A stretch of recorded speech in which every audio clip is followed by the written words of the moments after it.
Hello, hello. Today we're going to talk about don't let others' insecurities and lower brain chatter become your problem. I had an awesome community member. She's seeing results. She's doing something that's working for her.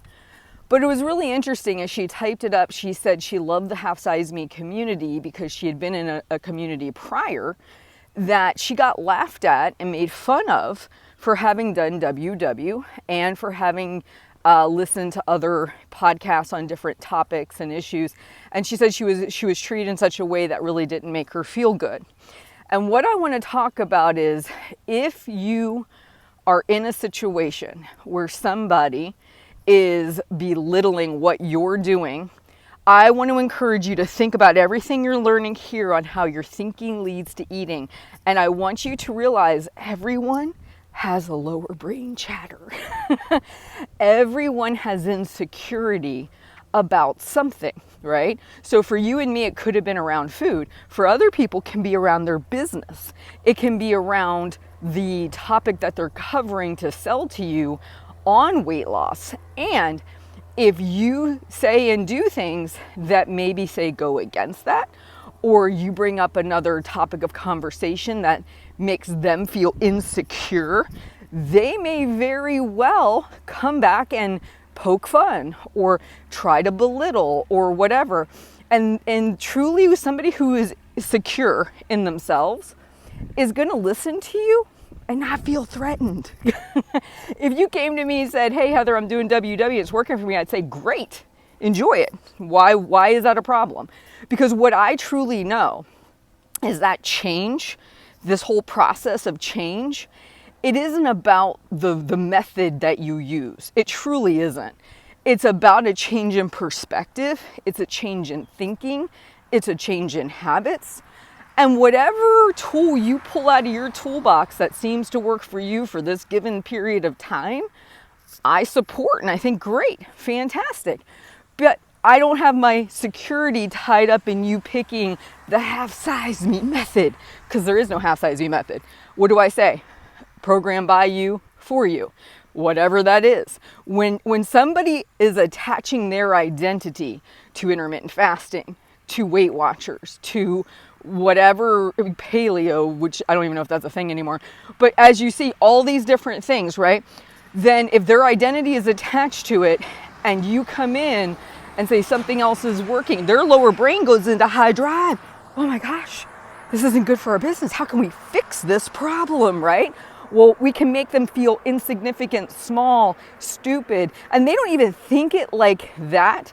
But it's just one of those things that when you believe something is the only way and you want to help make other people come in alignment with what you're offering up, one of the ways to do that is to make them think what they're doing is wrong. If you really pay attention, right? A lot of what goes on regarding weight loss, dieting, it's people trying to disprove other people's processes and how they do things. It's all comes down to a calorie deficit at the end of the day, but everyone's got a different way of getting you into a calorie deficit. So if their way of doing it is being poo-pooed, they feel the need to come in and make them seem insignificant. So it becomes a tug of war between who can make the other person seem less valid, right? What if they're all valid? What if they're all capable of doing the same thing? And we all just let people choose based on what feels right to them in the moment. And there doesn't have to be a power struggle. It only matters if you feel like your way is the only way and that's what you're selling. You see what I mean? So I just want to encourage you, if you are treated in such a way that you are laughed at, made fun of, belittled, know that that's not you. Know that that's somebody else's lower brain dealing with a concern about maybe not feeling secure and then trying their very best to deal with it in the moment. And what they're going to try to do is prove to you why they're right, you're wrong. Because remember, lower brains see problems. They don't just see problems when you step on the scale. They also see problems when you see somebody saying that there's another method and you've hitched your wagon to this way. This is why when I started Half Size Me in 2012, I didn't champion any one way. I didn't, because paleo was really big at the time. I could have easily been Half Size Me, paleo podcast. But I knew it was a trend. I knew it would, because I knew that the transformation was deeper than that. And it would have been foolish to say that one way was the only way, because really all that's required, as we talked about, is a calorie deficit or calorie management. But there's so many ways you can do it. And if I focus on the wrong thing, you might get disillusioned and believe that weight loss is about the method. Not about the method. It's about the core concept, I have to be in a calorie deficit, but it's even bigger than that. It's all the mind stuff, right? It's all your thinking. It's all how you view yourself, the world, your relationships, how you deal with the internal chatter, all that kind of stuff. So I just want to encourage you, if you ever find yourself in that position, I want you to say, you know, this person has a lower brain too.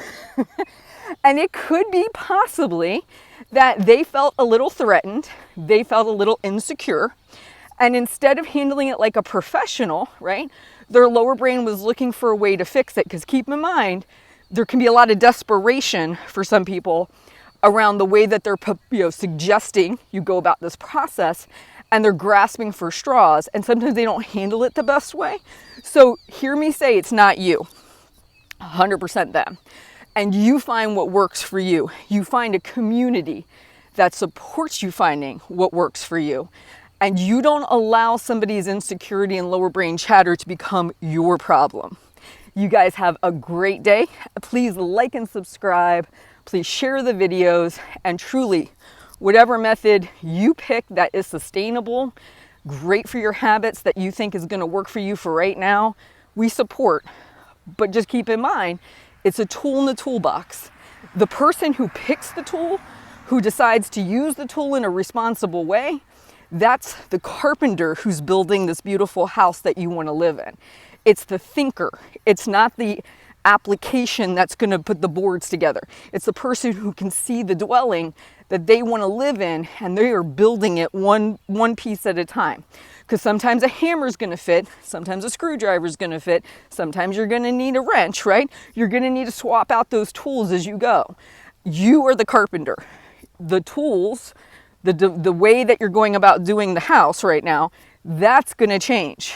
All right, guys, you have a great day. I'll talk to you soon.